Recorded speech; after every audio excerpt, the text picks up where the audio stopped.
Factorizing non-monic quadratics by grouping. I'm just going to skip, oh look, here's a non-monic quadratic. A quadratic is of course an expression where the highest power of x is 2, so x is squared, quad for quadratic, and the coefficient of x squared isn't 1, and it's not 0. So we've been dealing with quadratics so far like this, which are monic quadratics, where there's only a 1 coefficient in front of the x squared. Now, non-monics. There's a couple of different ways to factorize non-monic quadratics. Grouping is one method.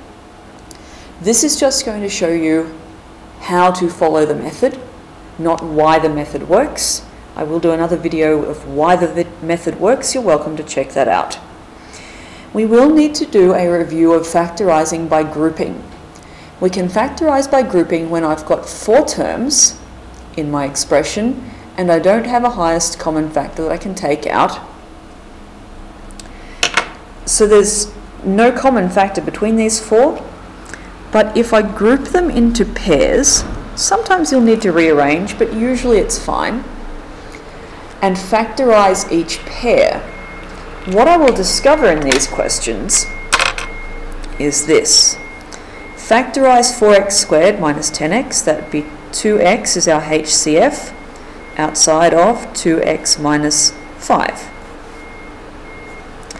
Factorize 6x minus 15, that's a positive HCF of 3, so plus 3 outside of 2x minus 5.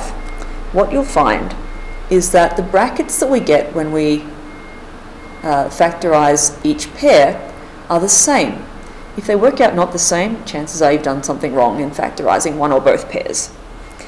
So this expression has, or this term has a common has a factor of 2x minus 5. This has a factor of 2x minus 5. So the common factor here is 2x minus 5. We take our common factor out the front, and then in the brackets we put the remaining factors, 2x plus 3. So this is a fully factorized non-monic quadratic. So we've got a binomial result, and you'll see that there's numbers, there's coefficients in front of our x's. Now that's very easy, but our non-monic quadratics, when we have fully expanded them, so if I expanded this, I'd get to here, but then I'd simplify this to negative 4x.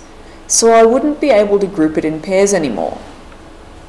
And actually, I've written that down here. If I simplified this after expanding it like that, this is what I'd get. And I need to be able to work out, when I did negative 10x plus 6x and got negative 4x, if I'm just looking at that, I need to work out what to split this into.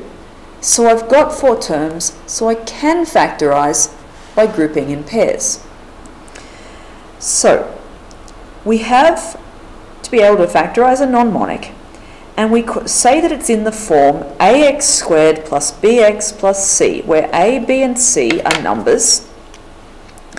A is the coefficient of x squared, so in this one a is 4.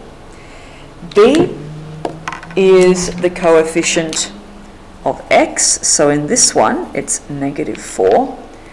And c is the constant number that's on its own, that doesn't have an x involved, so here it's negative 15. So we need to be able to identify a, b, and c from our quadratic. And your strategy is this. We need to find 2 numbers. Now previously when we were factorizing monic quadratics, remember we found 2 factors of the end number that added to give me the middle number, 2 factors of c that added to give b. It's almost the same, but we're finding factors of a times c.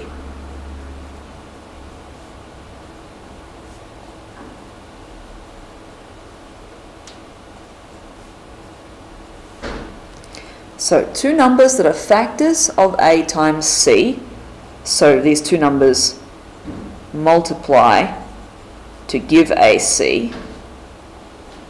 They're not usually going to be 4 and negative 15, though. They're not usually going to be A and C. There's two other factors. So we find two numbers that are factors of A times C that also add to give B.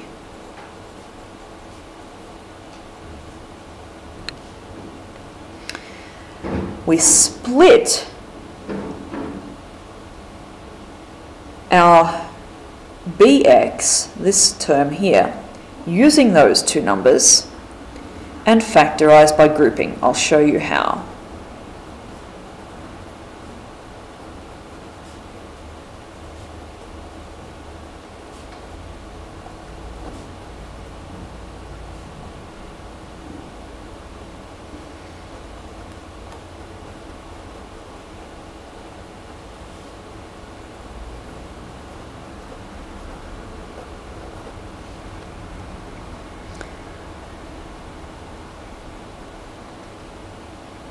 So, let's just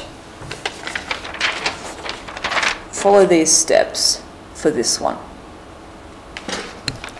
How am I doing for time? Okay. AC is A times C, 4 times negative 15, negative 60. B is negative 4. I need to find factors of negative 60 that add to give negative 4.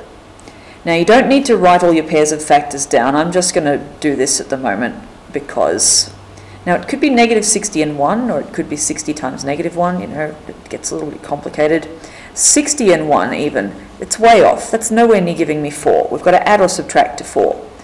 30 and 2, nowhere near 4. 15 and 4, we had that. It doesn't give us 4. So, 10 and 6, 10 times 6 gives me 60, and could I get 10 and 6 to add to negative 4 if one of them was negative? Absolutely I could. Because B is negative, the biggest number needs to be negative, so it's negative 10 times 6 is negative 60, and negative 10 plus 6 is negative 4. So the factors of negative 60 that I want are negative 10 and 6. And that's just worked out what I need to split this negative 4x into. Because I rewrite this, keep the 4x squared, then instead of writing negative 4x, I write negative 10x plus 6x, and then I've got to put my negative 15. So I've split up that term there into this, and we just factorized that exact expression by grouping up here. That's how we get to this point where we can factorize by grouping. So we'll do two examples. Factorize by grouping 6x squared minus 19x plus 10. Over to the side of your working, you work out AC. That's going to be 6 times 10, which is 60. But they're both positive, so it'll be positive 60. B is 19. So I need to find factors of 60 that add to give 19, and because everything's positive, everything will be positive over here, which makes things easier. You can just find them, or you can list pairs of factors of 60. 60 times 1 isn't going to get me there. 20 times 3, not going to get me to 19. 15 times 4, yes, those will add to 19. So you look for pairs and find the pair that will add to give you B. Split bx into two terms using those numbers. So this equals 6x squared. Now, if you look at 15 and 4, it doesn't actually matter which one goes first, because they'll have a common factor with the 6 either way. If I use the 15, I get a common factor of 3. If I put the 4 first, I get a common factor of 2. It won't matter. So let's just put the 15 first. 15x plus 4x, and don't forget your plus 10. So that's split 19x into 15x and 4x. Now, I factorize by grouping in pairs. Factorize the first pair and factorize the second pair. 6x squared plus 15x, I've got a HCF of 3x outside of 2x plus 5. Here I've got a HCF of 2 plus 2 outside of 2x plus 5. Remember, we always expect these brackets to work out the same. Bring my identical factor out the front, 2x plus 5, and in the second bracket, 3x plus 2. We have factorized this non-monic quadratic. This one, we find AC. So we have 9 times negative 8, which is going to be negative 72. Now, we need to find factors of 72 that add to give me 6x. Now, it can get a little bit confusing, and you know, if you're not as great at times tables, you might need to grab a calculator. Remember, you can always look at other factors of this. So 4 goes into that, and 3 goes into that one. So you can try 72 divided by 3. Oops, 72 divided by 3. 3 and 24 are definitely factors, but that's not going to get me anywhere near what I want for B, which is 6. 72, what else? If 3 and 4 are both involved, maybe 12 goes into it. 72 divided by 12. Hey, there we go. 12 times 6. And because we know there's a minus involved, 12 take away 6 would give me 6.